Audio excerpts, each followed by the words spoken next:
All right, everybody, good afternoon. Missouri Cherry Blossom Festival, day 2. Actually, day 3, I guess. Day 1,000. Yeah. How's everyone doing? Happy? Amazing, right? 20 years. 20 years since a little Nicholas Inman decided to actually, a little small. I'm nobody to call anybody little, right? We're about the same height, I think. Yeah. So I am so honored to, one, be their friend, and to, second, to get to introduce them today because it is a privilege for all of us. You know, we really owe this family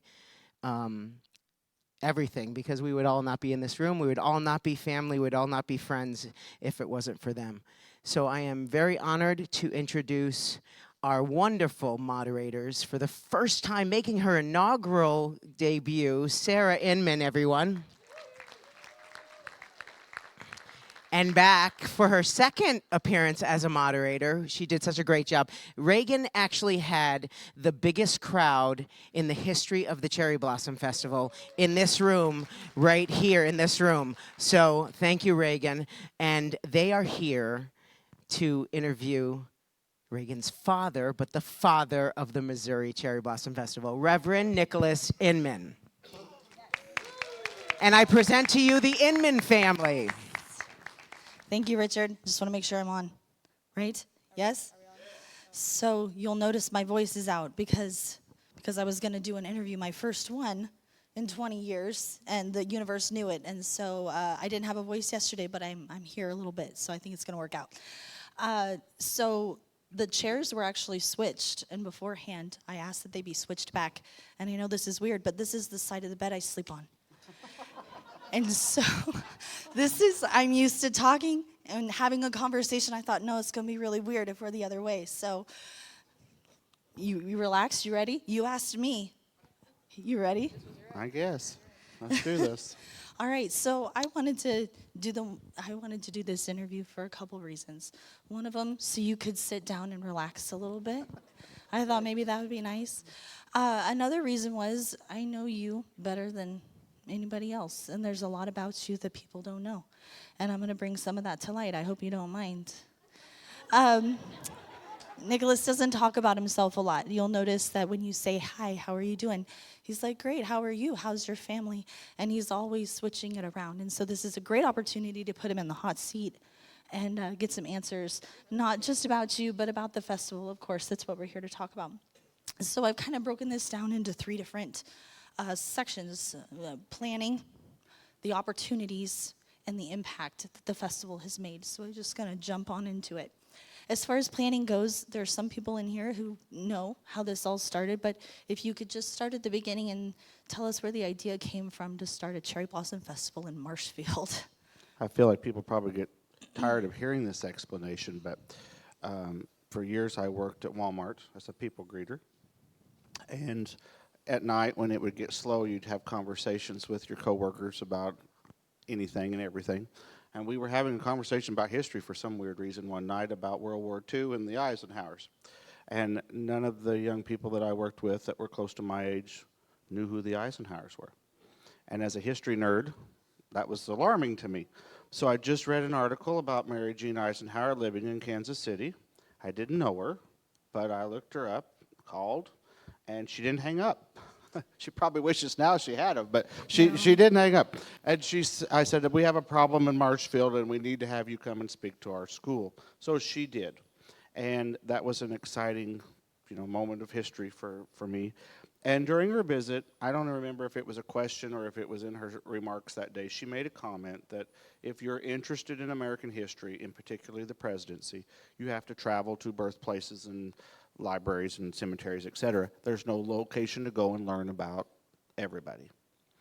And it's always resonated in my mind that when President Bush visited Marshfield in 1991, he called us the heartbeat of the nation, which says to me, we're the middle of the nation, right? So when later, after I had been in Washington, I became homesick for Marshfield. This is a 2-part story. And so I came home, and once I was home, I wish I was back in Washington. And so I thought, it kind of was a selfish thing, really. I thought, we'll plant cherry blossom trees in Marshfield, and I'll have the best of both locations in one place. But at the same time, the conversation was going within the chamber about how we increase tourism in Marshfield beyond just the 4th of July, which we certainly have under control. So we decided we'd plant cherry blossom trees to beautify Marshfield, and we planted 3 different varieties so that we would have an entire month of blooming, and then the festival would be the capstone at the end of the month. So Mary's comment stayed in the back of my mind. How long was Mary's comment before the festival several, actually several became? years. Several years. I can remember being on a trip, a vacation, going to Colorado with my mom, planning out in my head, clear down I-70, how we were going to plan the first festival and why.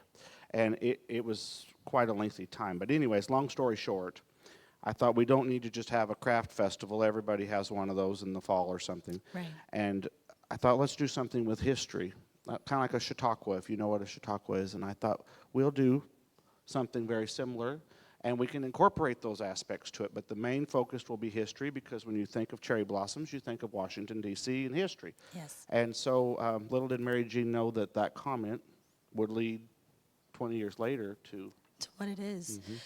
So how did you go about, hey, Mary Jean's here. How did you go about contacting these people and getting them, selling them the idea that this is what's going to happen, it's going to be great? Richard Gatchell's going to touch on that later, actually. So that's a good example. Jenny Harville, Richard Gatchell, Jill Campbell. You know, I didn't know any of those people. And it was before you had some of the access we have now with technology. So I thought, well, my whole idea was that if we were to have this festival, being a presidential collector, I wanted to have a museum. And I wanted everybody to be able to come to learn about all those people, as Mary Jean had mentioned, in a location where people could visit here all year long, but the festival could be housed there once a year. So I thought, well, if we're going to have an announcement that we're going to have such a museum, we need to gather together all the presidential descendants, because when a presidential library opens, who attends? The president and former presidents. And I thought, well, we'll never round them up, but I bet we could get descendants of presidents.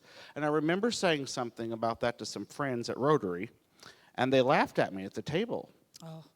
And that was like saying, Famous sick them to a last dog, you know?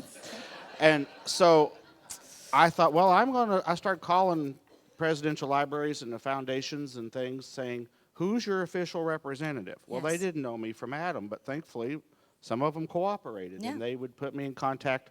I remember the Polk family home. They sent a whole page and said, you have a bunch of Polks in your own backyard at Bolivar. And so, you know, thus led to the relationships that we have today. Devin Nixon spoke at that announcement ceremony. And little did I know, I think about that so often, calling these people cold calls, saying, would you come to Marshfield, when they lived in Baltimore and other heavy populated places in the country. Yeah, I think about that all the time. If they'd called me, I'd been like, who is this fruitcake? I'm not doing that. But they came. And then when they came, when we had the presidential forum, the first one, I don't even remember which one of them asked this. I was in the audience, and somebody said, can we come back? Yeah. And I was so shocked by that. Because this was never supposed to be a year after year, the same. That particular portion of the festival was not. Right. It was just going to be a history festival. Yeah. So they came back, and here. How many of you are in the audience that were first-year descendants of presidents? Stand up. I want to see. Marie's here. Jenny, Jill, Devin, Richard. Yeah. 20 years later, here they sit. Yeah. And Mary, yeah. Yeah, and Mary, yeah. So it's pretty amazing. So you tell a story about going into the school and having them all line up in their correct order, and them saying, well, my grandfather was before you. But my grandpa beat your grandpa, so. Right. And that's exactly what happened. So sometimes when you're so busy planning things, you don't get to really enjoy the moment until afterwards in reflection. Yeah. And my favorite moment from the first festival was that, the announcement ceremony for the National First Ladies Library, First Families Library and Museum was held at Carl and Glessie Young's auditorium. And so on the way, if you all remember, we put you in a bus that took you over there. And I remember Chris Truscott saying, what do you want us to do? I said, I have one request. I want you all to be in chronological order. And when they sing the anthem, I want you all to put your hands over your heart. It'll make a great picture for history. Okay, so we're in the back hallway, and the community choir was to sing the Battle Hymn of the Republic. And so they were in the hallway waiting to go on stage on either side. And I'm trying to arrange people in order. And I was so flustered, I couldn't remember which president. So I had my little placemat that you put at your dinner table of everybody in order, you know. And I was like, you stand here and you stand here. And suddenly the conversations were going exactly as Reagan said. My grandpa hated your grandpa, or my uncle, boy, he beat your uncle. Yeah. It was really kind of fun because they really hadn't had an opportunity to have those kind of conversations. And then you had moments like John Truman was arguing politics with somebody else, and there was some lively discussions going on in the hallway. Yeah. But I remember as we were getting ready to walk on the stage and the choir had come off, somebody in that group started clapping. And I still get kind of choked up about that. I had a moment of pause and realized what a special moment of American history that was happening in our town. Yeah. And it really touched me. Yeah. It really did. Yeah, and something about the presidential descendants that we have representing their presidency is they're recognized by their libraries and their experts and their president, and so when they come, they're really giving you first-hand accounts or second-hand accounts, things that have been passed down, so it's very unique. And let me add to that. I'm asked that all the time. You know, how do you know so-and-so's legit or whatever? Exactly, yes. And after the story aired on CBS Sunday morning about our festival, you would not believe the mail I received from people that were Grant's 16th cousin once removed through his housekeeper, or, you know, I got all these things in the mail, and Yeah.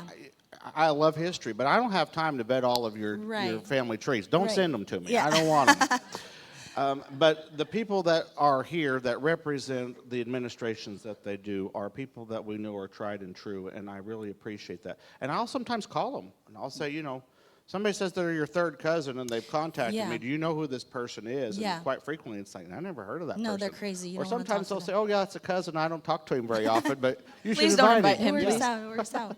Well, cool. I wanted to mention what we call Easter eggs that are out throughout the festival. There's lots of different things that maybe you're not aware of, where Nick has put things into the program or has a benefit for something where people who are coming to visit may not really understand the connection there. But just looking at the program this year, there are so many things that you're involved in outside of the festival that you really bring in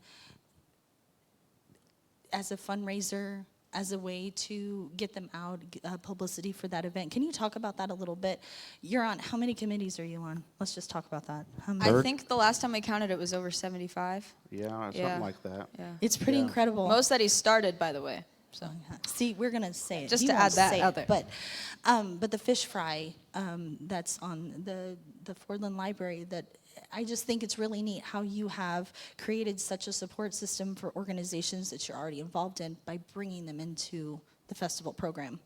So several other Easter eggs. The cashew fudge, talk about that. Just different things that you think of that you incorporate in other events. It was important to me this anniversary year that we remember our roots. And I wanted there to be little nuggets of memories through the festival that even if nobody else understood what they were, I did.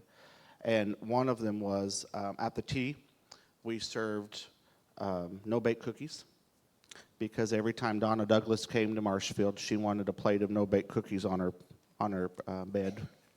And so Sheila makes those, and she always wanted Sheila's no-bake cookies. So we call those Ellie Mae's cookies. So as you all remember, Ellie Mae Clampett, Donna Douglas was a festival favorite for many years, and so that was something to remember her by. Also at the tea, which the tea was originally the idea of Betty Lynn, who was Thelma Lou from the Andy Griffith Show.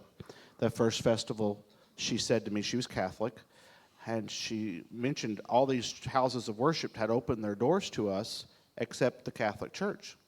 And so my mom took her to Mass that year, and she cornered the priest as she went out and said, hey, next year you better get your act together. Yeah.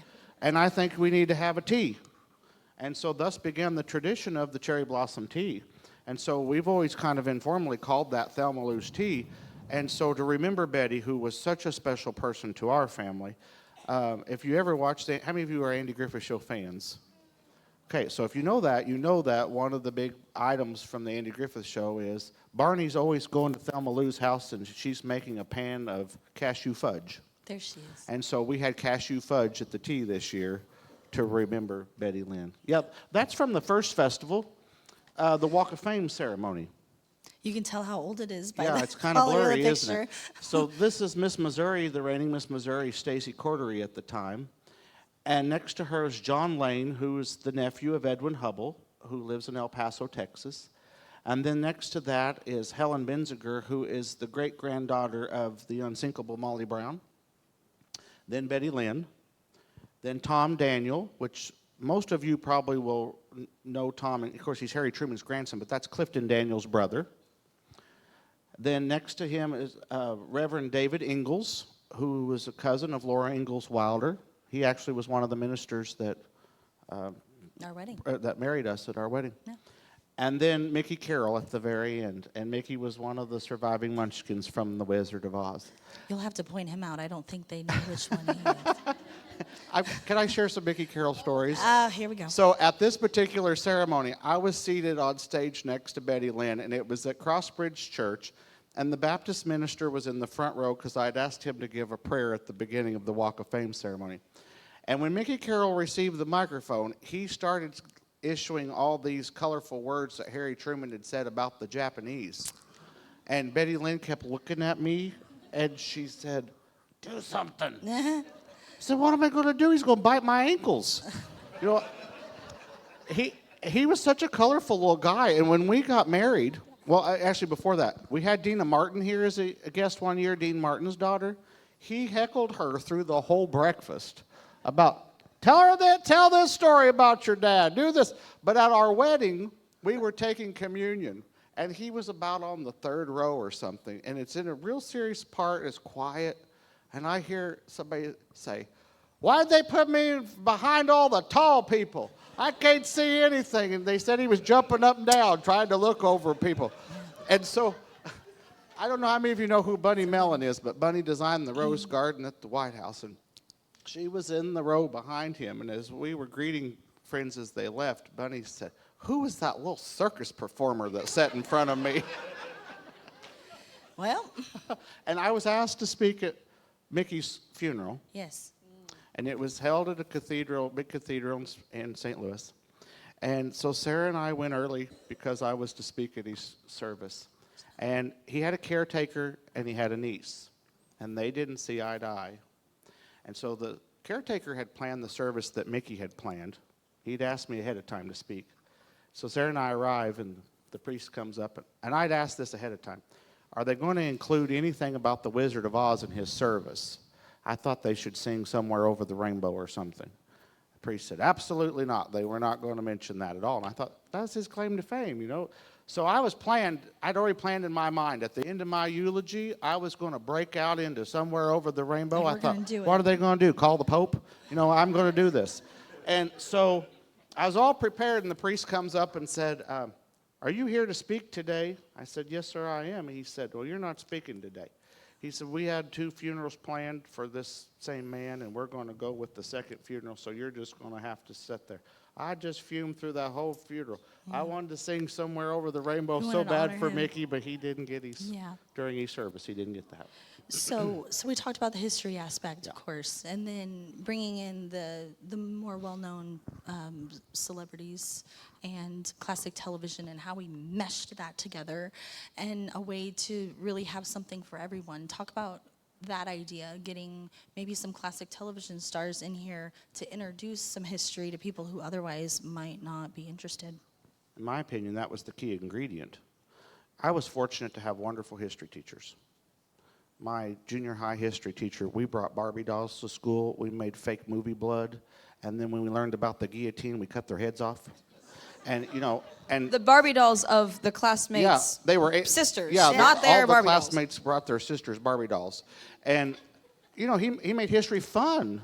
And when he would talk about things, he'd get so passionate about it. He'd jump up and down on these desks. And, you know, it wasn't just dates and Bringing names. it alive, like- It was. And so I had a really fun experience learning history. Not everybody had that. Yeah. And so it was always strange to me that who wouldn't be in love with American history? Right. So I learned, back to Betty Lynn, people came to the festival to see Betty Lynn that year that might not have really been fans of American history. And so then they said to me later, well, I stayed for that.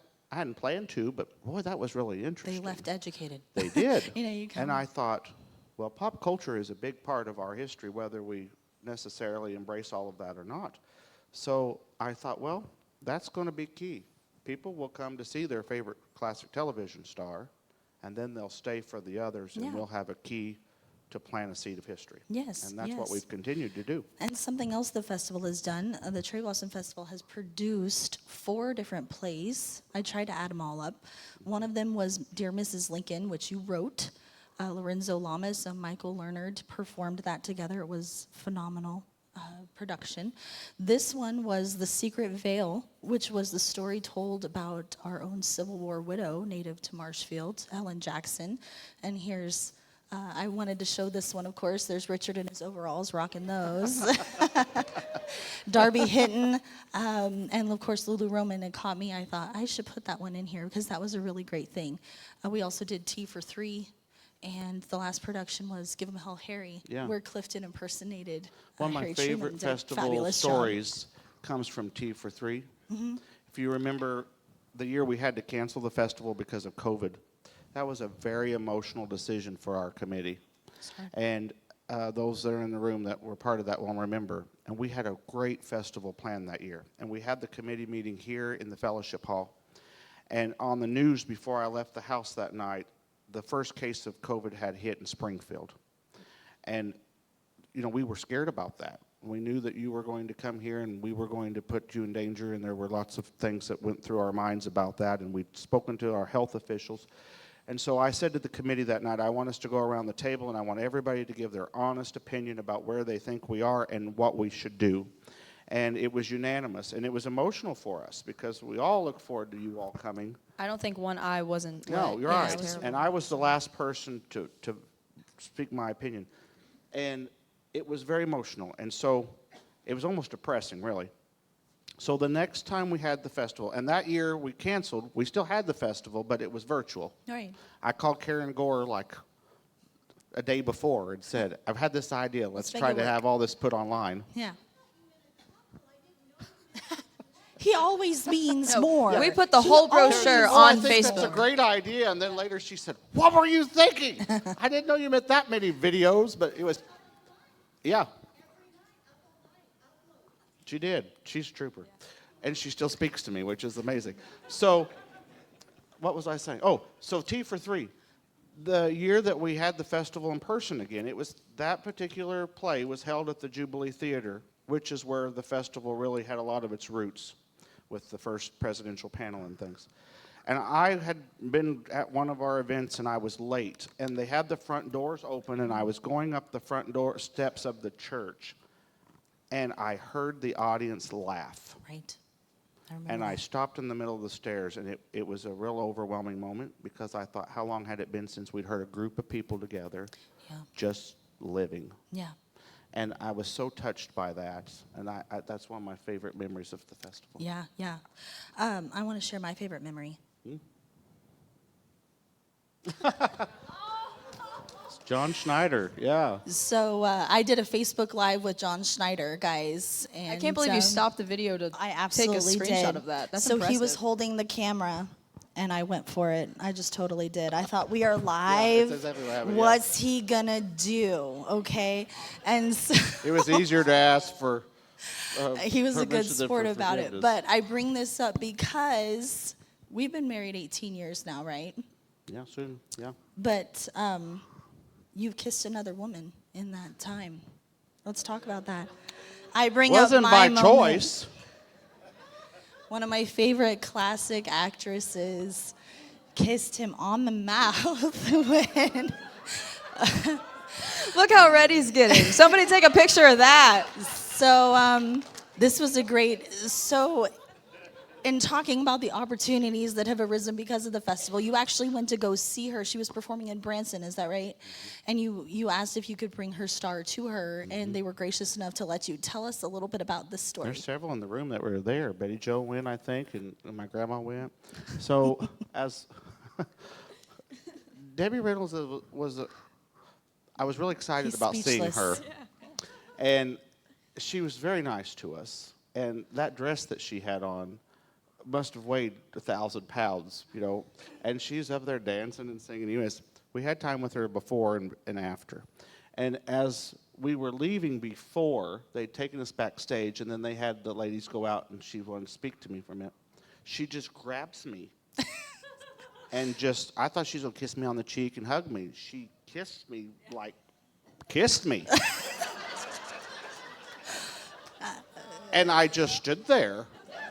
How are you And going I to thought, deny lady, Debbie you Reynolds? think I it's was terrible like- that Elizabeth Taylor took off with your husband? And you're,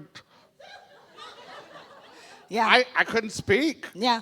And, Literally. And then she just Speechless. smiled and went on, and I just stood there. Yeah. And so when it was over with, we went back in to say goodbye. And as we were getting ready to leave, I could tell this was going to happen again.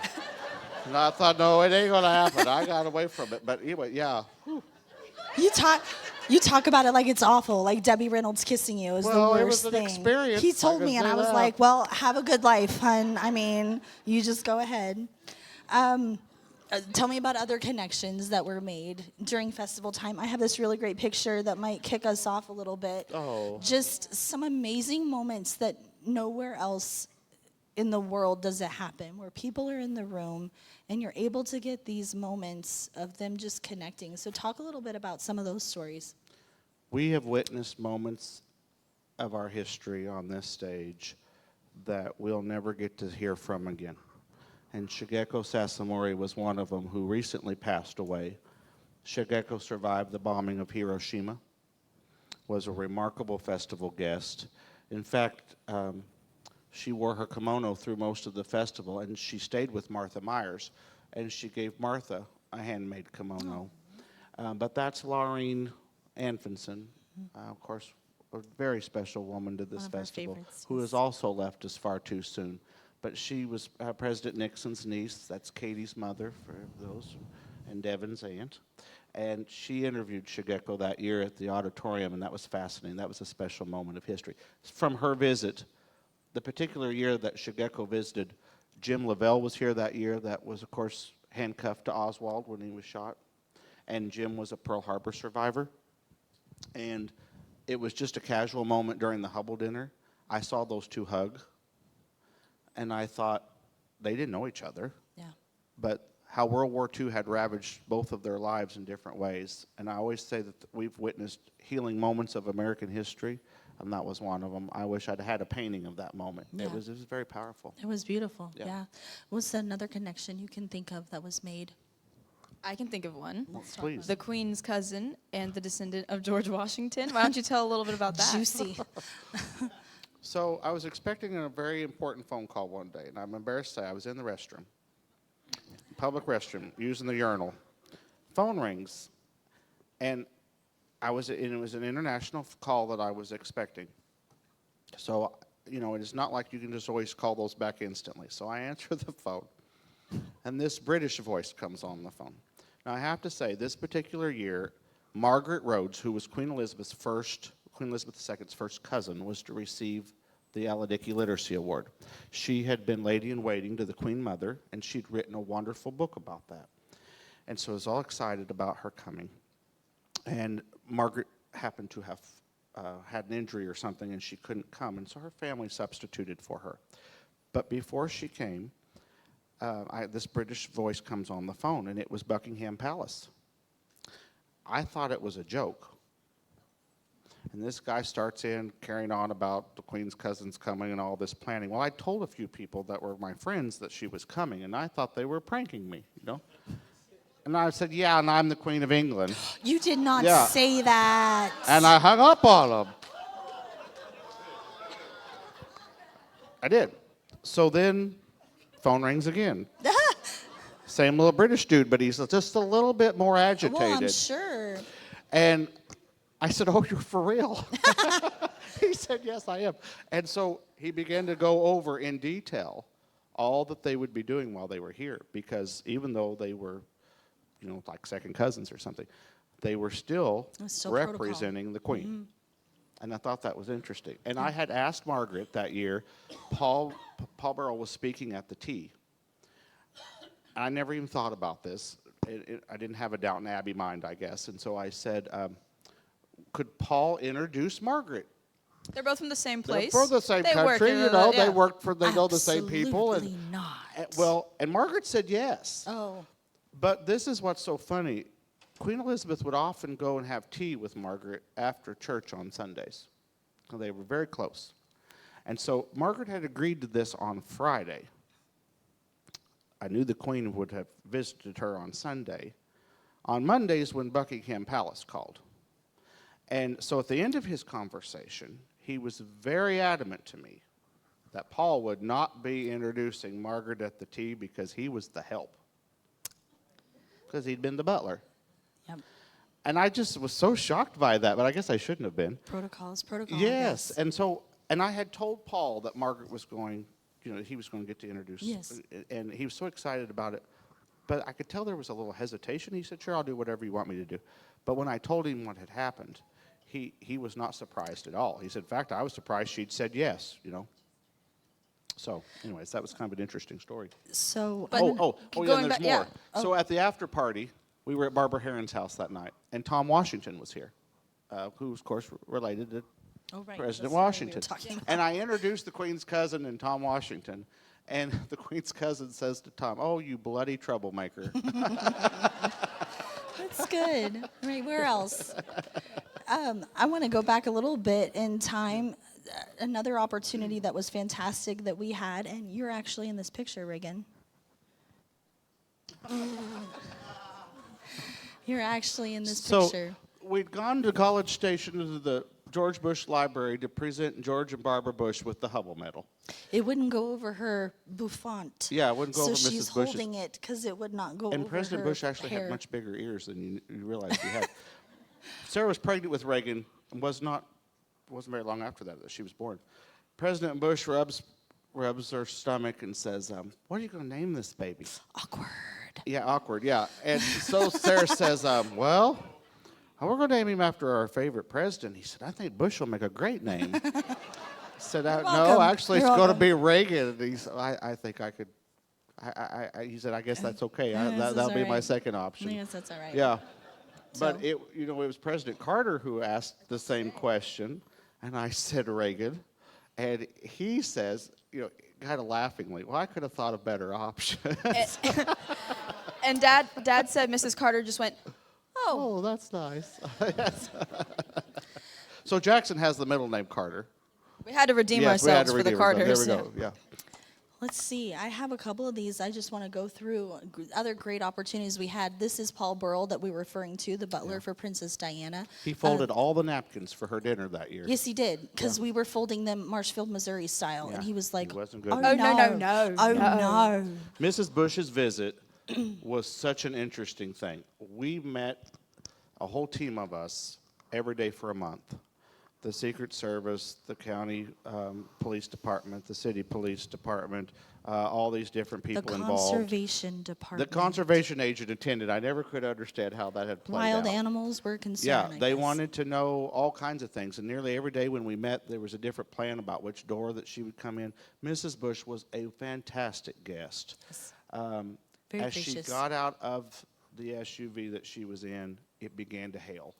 It was a horrible Of course it did. storm. Of course it did. But she was so gracious. And what I want to add about her visit, which I thought really showed the personal side of her,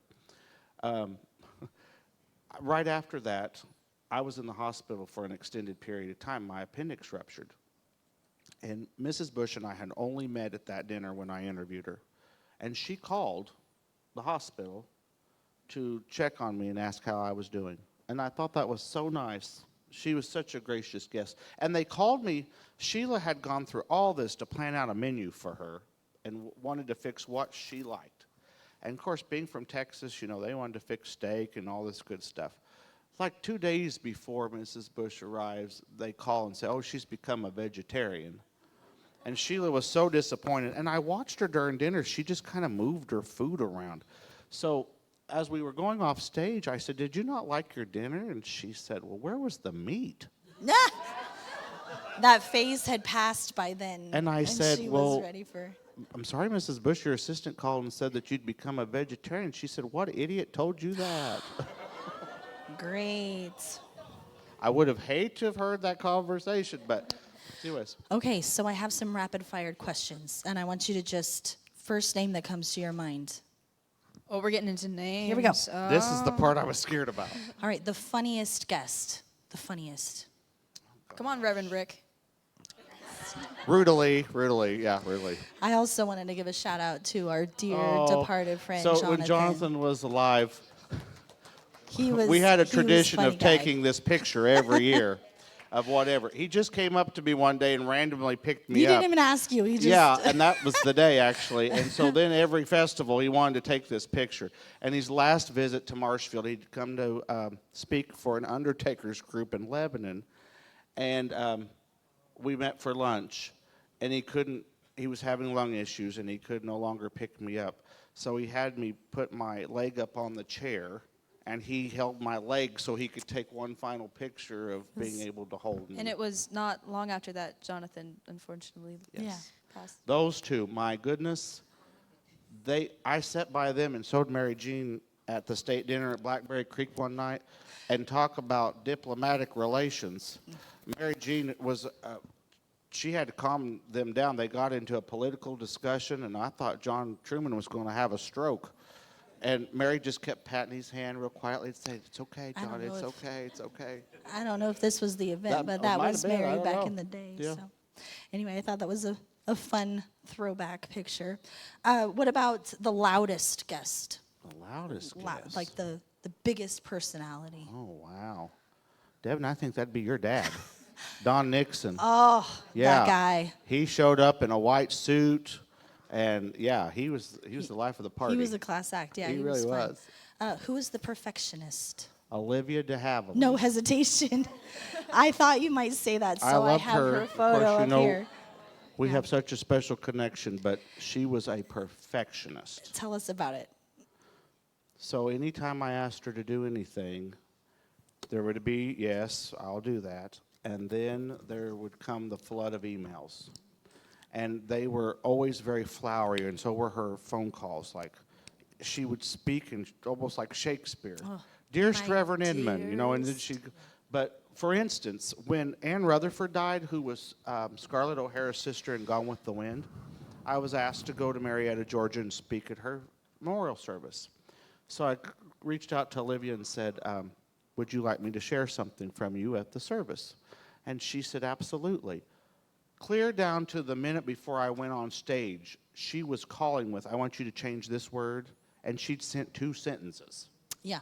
She was such a perfectionist. But let me tell you the story. She was a dame. What do This you is the expect? example of a kind of perfectionist. Robert Osborne was to interview Olivia for a visit when she was in Los Angeles.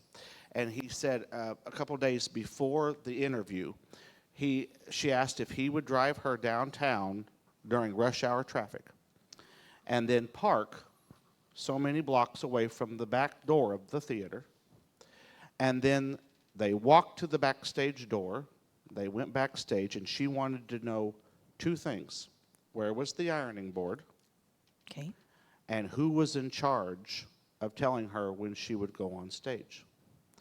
And he thought that was absolutely crazy. The day of the event, traffic was terrible. But Olivia already knew how long it was going to take her to get to where she could park.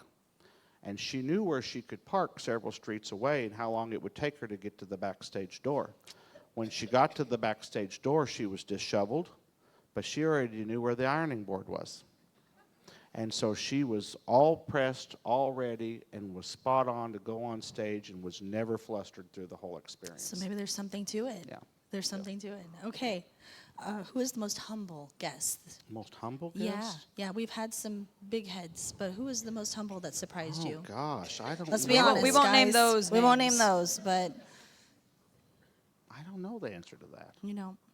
we've had a lot of them. Yeah. And people who, you come in like, oh, they're going to be, and they're just the most amazing people. I think Paul Landis is such a humble person. For such a man who's witnessed so much history, but he's so unassuming about it. Don't you think? Yeah, I think that's a good answer. Who are you most starstruck by? You don't what? get starstruck often. Starstruck by. Oh, Oh, good this answer. moment right here. Yeah, that's the correct answer. But- No, Debbie Reynolds, I was really starstruck. No, by I'm her. sure you I were. really was. That was You a were really struck big by moment. something. I'm sure you were. Who, there I am cracking. Who came where you were most surprised by the reaction that the audience had to them? Well, it was Betty Lynn. Really? And she visited Marshfield beyond just the Cherry Blossom Festival. She almost moved here. She was needing to move away from Los Angeles. She was having some bad situations in the neighborhood where she was living. And so it was between Marshfield and Mount Airy, North Carolina, which, of course, was the hometown of Andy Griffith. And she ultimately chose to move there, which really was smart for Betty because she made appearances monthly at the Andy Griffith Museum and things of that nature. But she came back here when it wasn't festival time because she wanted to see what Marshfield was really like. And it was amazing to me, people's reactions to her. She wanted, her dream job was to be a people greeter. I almost got I wanted that to make sure you picture. were Yeah, going to say it. I and wanted it. they made her a vest and a name tag, and did. she worked for a day at Walmart here in Marshfield as people greeter. And the neatest story came from that, and I know that's a rabbit trail that you're not wanting, but I've got the microphone. This lady came in that day, and she had just recuperated from a major injury, a life-altering injury. And she came in, and she saw Betty, and she just started bawling. And I thought, what is wrong with this woman? And she said, I was just in a horrible car accident. I've gone through months of rehabilitation. I've been so depressed. And every day to lift my spirits, I watched the Andy Griffith Show.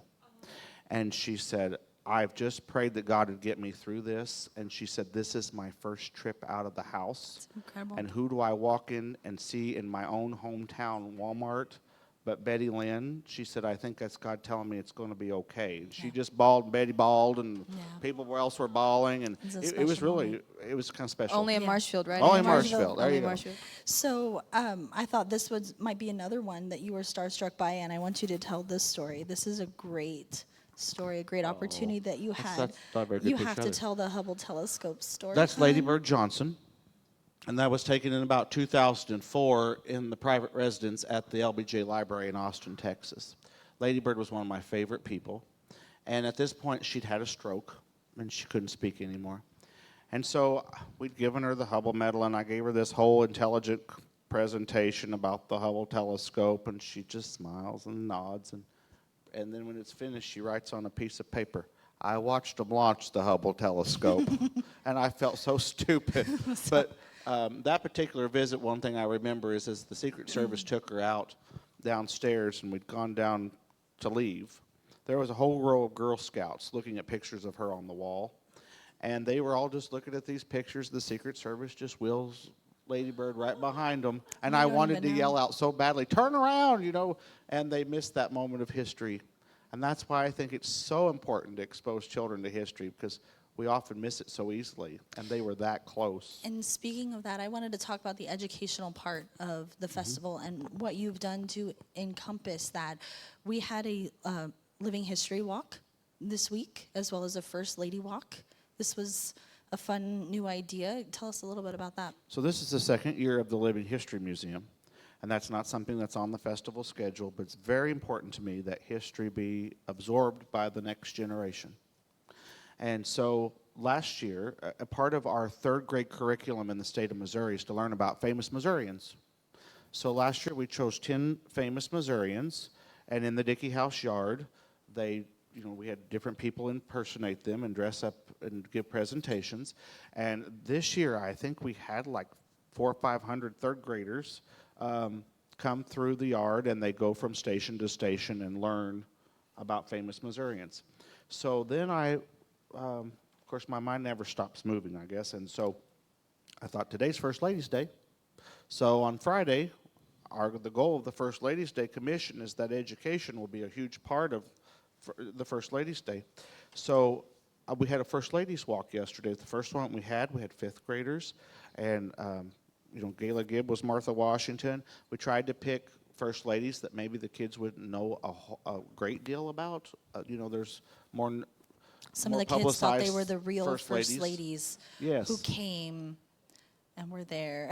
Yeah. I had to say My no, grandmother no. was Edith Roosevelt. We had a really good representation. Yeah. Lou Hoover, Mary Lincoln, Sarah Polk. Jill Campbell was Sarah Polk. And I thought that was so fascinating to be able to Yeah. bring a different aspect to the kids. And really meet them because they're impersonating that lady, and you And my ask fifth grade questions, teacher they came answer and back. volunteered. I was so excited about And it. that's why we've also brought in school speakers, because we also wanted that Absolutely. to be into the schools as well. So. Absolutely. Here's just a couple other pictures. I just wanted to go through just before we take some questions. That's Linda Robb when she visited, Lady Bird's daughter, actually. And I met Linda many years before that, and I was so excited when she accepted the invitation to come to the festival. A fun story about Linda from an early meeting with her. I'd gone out to stay with Letitia Baldridge, and that was another early festival visit. Tish Baldridge was Jackie Kennedy's social secretary, and she had a huge impact upon my little life. She said to me whenever she was here, at that time I wanted to be in politics. And she said, here's the deal, you're from Marshfield, Missouri, and the day of the average American becoming president ended with Jimmy Carter. She said, it's all about big names, big money, and you need to meet the right people. And so I was going to Washington to stay for a little while, and she offered to let me stay there with her. And she said, I want you to make 2 lists. I want you to make the first one of your wish list of men that you would like to meet and a wish list of women that you would like to meet. And I'm going to invite them for lunch. And then I'll introduce them to you. And I don't know that they'll all accept, but we'll work and we'll see what we can do. And that was such an opportunity. And so during that visit, I'd gone to Linda's house, and Tish's driver took me out there, and his name was Hakeem. And Hakeem's family had come to America during the Johnson administration. And he had such a fondness of President Johnson, and because his family had become citizens at that time. And so he had no idea where he was taking me. He just knew he was taking me somewhere. So when we arrived at Linda's house, she came to the door, and that house has recently, last couple of years, burned to the ground. Linda almost passed away from the smoke inhalation. Anyways, so I said to Hakeem, get out of the car, come here. And he's just looking at me like, what are you doing? And I said, this is Linda Robb, Linda Johnson, the daughter of President Johnson. And he got so emotional. And she was so kind to him. And I shared with her his story. She invited him into the house and took him on a tour. And I took a picture of him. And Hakeem, the last I knew, still had that picture on his visor. And he had 12 kids. And I thought, they're going to know the story of Linda Robb forever because he was so excited about it. She's a great festival guest. Cool thing. I love Linda. You're always thinking about ways to make connections. I always think that's really neat. Just a couple more. I wanted to put this on. Oh, so that's Betty Hearns in the middle. Betty Hearns was First Lady of Missouri, one of my dearest friends, a powerhouse woman. And that's Dr. Tommy McDonald, who was my dear friend and and you're planting a tree, wonderful. and I feel like the tree idea kind of gets overlooked a little bit. But there are several cherry blossom trees throughout town, and we're still there's a lot of cherry blossom trees. Yes, and we're still trying to even plant more and make that. So that's one of the legacy. first. You can even see my highlights in my hair in that picture. That's kind of embarrassing. That was a good throwback. That's when we first started planting cherry blossom trees, and I thought, well, Helen Taft planted the first cherry blossom tree in Washington, D.C., who was, of course, First Lady. And I thought, we'll ask the First Ladies of our state to come and plant trees. So Mrs. Holden, Lori Holden, was the governor's wife at the time, and she planted the first tree, which is right behind that tree. Mrs. Hearns planted the second tree. And then we've had numerous former First Ladies. And Mrs. Hearns passed away, was it maybe a year or so ago? Yes, And Mrs. Hearns is the reason we have the First Lady's piano concert on Sunday afternoon. She was a great musician. She used to produce one in her hometown during their Dogwood Azalea Festival, and they hired a new Baptist minister, and he didn't like piano music, and he got rid of the concert. Crazy. And so Mrs. Hearns called and said, you're going to incorporate this as part of your festival schedule. I said, well, we don't have any room for a piano concert. She said, well, you better figure it out. I'm sending you music. Yeah. And so this is the 5th year. I think we've Yes. had the piano concert. Yes. And this year it's 12 pianists and one organist all playing simultaneously. It's the most incredible thing if you Patriotic haven't and seen gospel music. It's a free event, but Yeah. that's in honor of our state first ladies and Mrs. Hearns. it. Aw. I want to open up a little bit, see if anybody has any questions before I continue.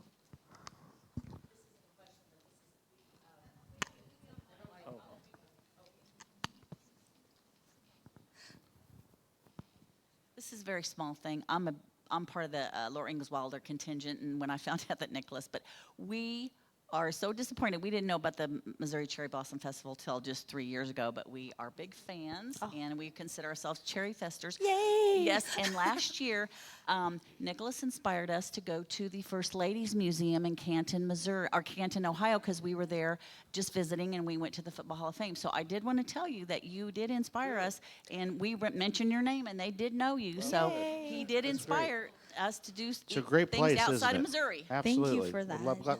I'm so glad you did that. Thanks for that And call. that's an advertisement for everybody else. Visit there. You'll love it. Hey, thank you. I just wanted to ask you, you guys were talking about some of the guests and their different things. If you could get one or two guests that you haven't gotten yet, who would they be? That's a great That's a good question. question. I have a wish list, and I really wanted some of them for this year. One of them is Clint Howard, Ron Howard's brother. I've wanted him to come for many years. Buck Taylor from Gunsmoke has been on my list. I've spoken to him about it, and it just never has worked out with his schedule. Patrick Wayne, John Wayne's son. I've worked with trying to get him here. We have one. We have one. Who's yours? Oh, they want John Stamos. We want John Stamos. Yeah. Yeah. Can you Okay, go louder? okay. Hey. With Nicholas, we'll work on that. I'll tell you the funniest story about a wish list in our house. When Reagan was just a little girl, she said one day she wanted Michael Bublé to come. And I said, oh, yeah, I'm sure. I don't know how to get a hold of him. And she said, well, you got a phone book, just look it Look up him and up. call him. Look him up. Kids just think it's so easy like that, And it's always kind of like the 6 degrees of Kevin Bacon of how you have to try to figure out how to get to somebody. Somebody might know But now, somebody. there's beyond just pop culture. I've thought about different people. I've wanted Elizabeth Dole to come as a guest. I think she'd make a great festival A guest. sitting president would be. Yeah, pretty I'd love good. to have George W. Bush come or President Clinton. Yeah. Yeah, absolutely. Yeah. There's lots of good ones. I'm kind of flipping through. Oh, Does there's anybody a- else have any other questions? We got him in Any the other hot questions?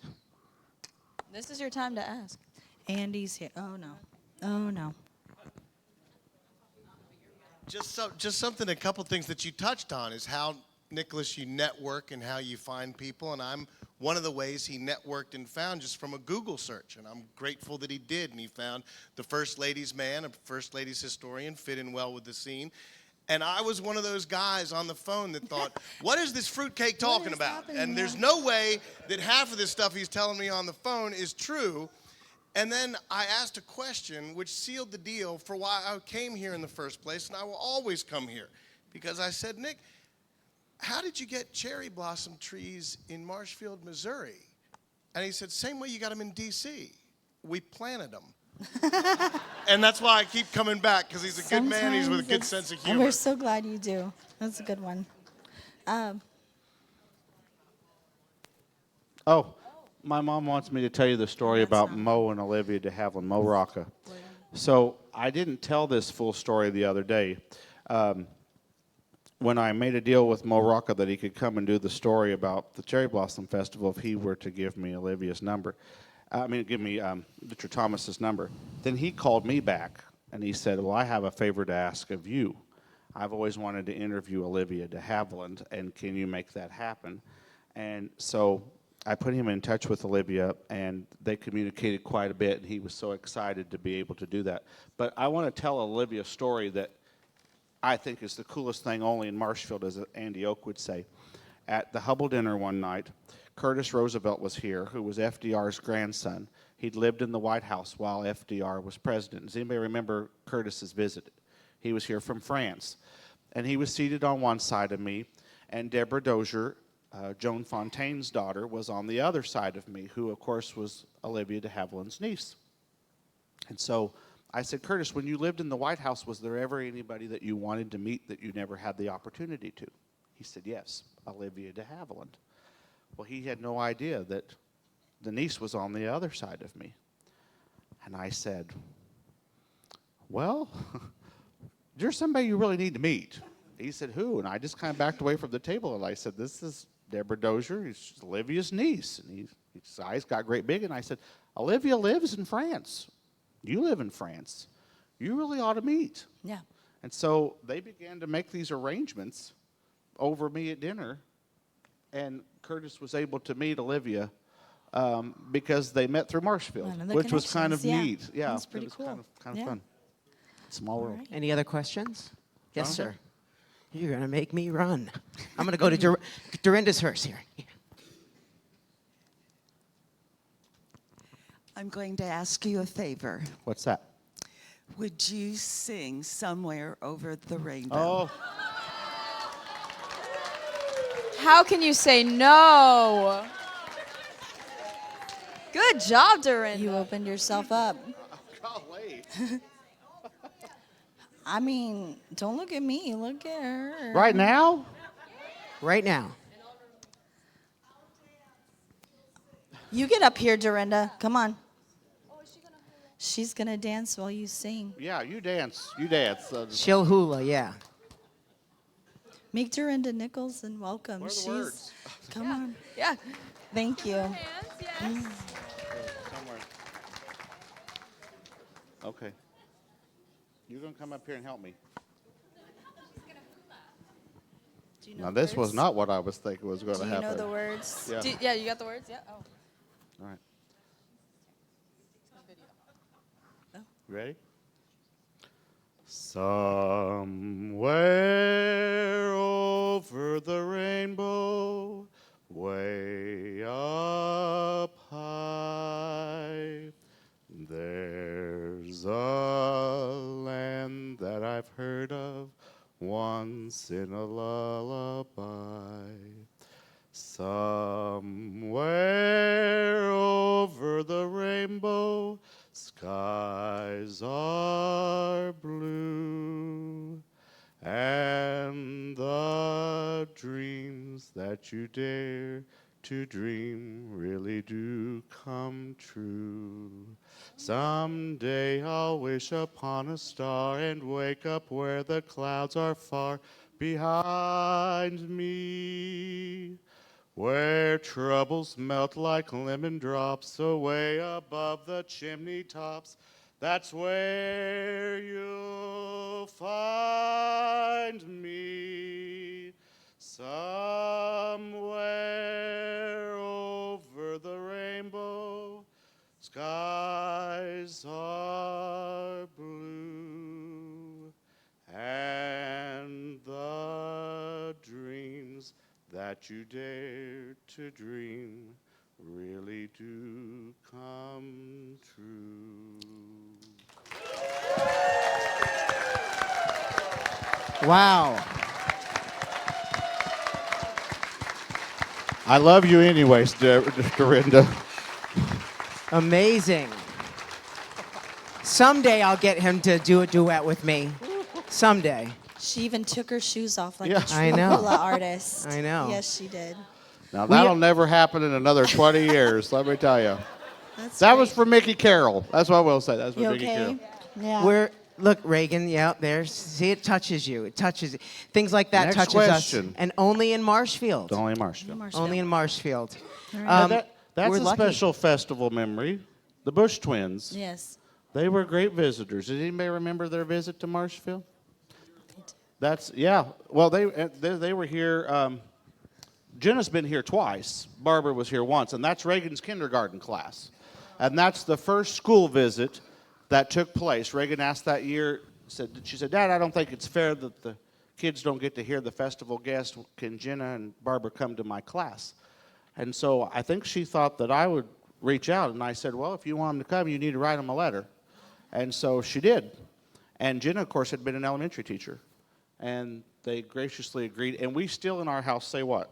That's crazy. Yeah. crazy. When Jenna says crazy, if you ever watch the Today Show, she says quazy. And so we still say quazy. And I became really popular with the teachers. Yeah. Not really the students, but the Yeah. teachers. Because she's Yeah. written children's books and so forth.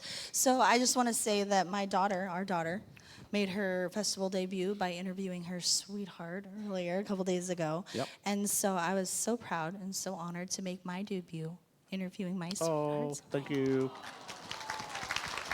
Thank you. So And we're lucky. You have any questions? Reagan? yeah, I guess we have one more question. Do Okay. we? Looking forward Yeah. into the future of the festival, Yeah. what are some of your big aspirations and dreams moving forward? How long do we have? Well, In a Who's very gonna- limited time. and I've shared this just last year at the state dinner. It is my goal because the festival really is a full-time job.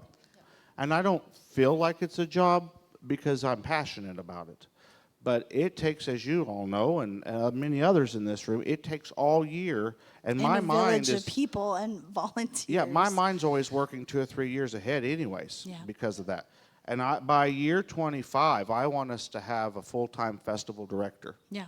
That can really pour into the festival a full-time work, because it's very difficult to juggle all those balls, and that would be wonderful. That's my dream, for us to be able to really build upon that and even help our community even more with those who can come to visit. And we have an exciting announcement later about something else that's coming up that we're really excited to show you as far as Absolutely.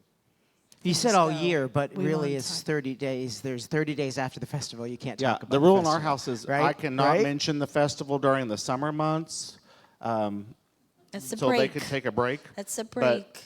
you know, Because he's always thinking of those connections. He's always, well, that would be great, and that person needs to meet this person, and sometimes you got to turn it off, hun. Sarah always Sometimes says you that gotta she turn it didn't just off. marry me, she married the festival. So it's her What you break gotta too, do? for sure. What are you going to do? I want to know what happened to Cherry Chicken. Did she Oh. die? She was No, delicious. well, that's something that we don't talk about very often. The first year of the festival, okay, you know, it's rained every year, and it snowed the first year. And the first year we were at Crossbridge Church, and I was standing at the door waiting for people to come in, and there was, used to, the hardware store, you know, was next door to, of course, Crossbridge Church. And I saw a Rhode Island red chicken running around the parking lot. It gotten only in Marshfield. Only in you know? Marshfield. And so I had chickens at the time, and so I went out and caught this chicken and took it home and put it in with my chickens. Well, you know, my mind's always going, so I kept thinking, how could we promote the festival to kids? So the next year, I wrote a children's book called Cherry the Chicken, and it was about Cherry's adventure of coming to the Cherry Blossom My Festival. mom animated one Yeah, of them. yeah, one of them you did. That's right. And so there's been a whole series of children's books about Cherry the chicken and her different adventures.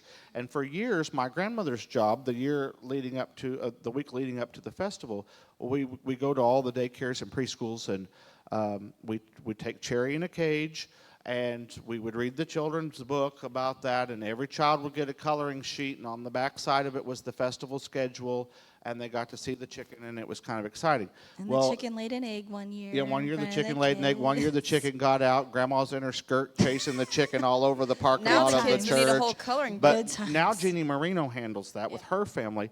But Cherry is kind of like Lassie. We now are about on the 100th chicken. I don't know, and we know Jeannie's family provides the chicken now, but it wasn't long after that Frida's Cafe here in town started serving cherry chicken salad. And so all of a sudden, these delicious. poor little Frida's famous for cherry chicken salad, There she is. and we still serve it at the festival. And so all these little kids started saying all the time, It's cherry chicken. "They're eating cherry." Chicken. And so now, because it was the year after the first year of the festival, we've had 19 years of reading about Cherry the chicken. There's a whole group of kids that have heard about Cherry, and it's been great. So, yeah. All right. All right. Well, ladies Thank and you. gentlemen, we love the Inmans, and we owe everything to them. So we try to find the right words, and there usually isn't words to say thank you, except for thank you. Thank you. But we'll try another way to say thank you to the Inman family, far and wide. Well, what?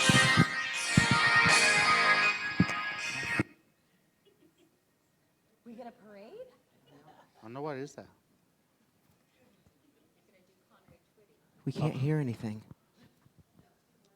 Yeah. Wait, let Nicholas talk. He has to say I want to something. say something before we do. It's always very touching to us when you all share with us that you enjoy the festival. But it's always been very important for me that you all understand. Heather Berry took that picture. That is not on my board. You do not get mad at me for that. Heather, blacklist. She's blacklisted. Oh, Oh, there she is. now I can't even think what I was going to Wasn't say. he so cute? Okay, it's very important to me that people understand, even though I work on the festival year-round, it's not one family that puts the festival together. It takes a village to put together the festival. And as the festival grows, it takes even more people. So, you know, there are things that happen behind the scenes that people don't understand. Like when you leave at night and you go home, you know, there's people, you know, like Carl and Karen Gore that are here and they're moving tables and chairs, setting up for the next day's events. And there's committees like the tea. There's a whole group that works on that, but there are subcommittees of people who are making the sassafras tea. There's people who are making the sour cream twists. There's committees making enchiladas. There's people in the kitchen right now Yeah, preparing for the next absolutely. meal. Yeah, and so incredible. it's grown to, it takes an army, from the quilt show to the driving committee to picking up people at the airport. You know, and there's so many in this room who have served on the festival committee. And Sandra Spears here, she was on the original committee. It has taken a legion of us these 20 years to make this happen and to make it look as smooth as it does. And it's not just people in our own community. There's, you know, people like Richard and Larry Cook and others that we feel are adopted Marshfieldians that come and say, what can I do to help? Yeah. I used to moderate everything at the festival. And I look back now and think, I couldn't do that. No. I get anxiety sitting on the festival stage now because my phone will go off 30 times while I'm sitting here. Yeah. And I usually keep it under my leg. And if you never notice, when I'm up here, I'm always looking at it because I'm texting somebody or answering something and trying to solve a problem. So if it wasn't for everybody else helping, the festival wouldn't happen. And so I'm so grateful for that, as is our family. Yeah. And not they that you took all don't on work hard. This they do too. idea and created a passion around it as well, because it does take a team. And I hope you realize the legacy that your little idea 20 plus years ago, did to impact so many people. I feel like everybody agrees with me saying thank you for I that. heard someone say thank you. Thank you. I heard someone say the other day that they'd gone in one of our local fast food restaurants and they were sharing with the person behind the counter that they had been to the festival. And the person behind the schedule the counter started telling them about all the different people they'd seen at their school over the years. And I thought about that very statement about when we're planning something, we often think about, oh, this is going to be a nice program for this year. But it touches me to think that we create memories for people that will last a lifetime. They got to meet this person, that person, they heard this, they heard that. And I want to thank you all for 20 wonderful years. Being here to support I the look forward to idea. you all coming to see us every year. It's a family reunion. It is. Yeah. And some of my dearest friends are cherry festers. That's right. Walt Disney said, if you can dream it, you can do it. Yeah. All right. What do you think? We've taken up So we so give him much one more time. thank you you? very much. All right. Thank you.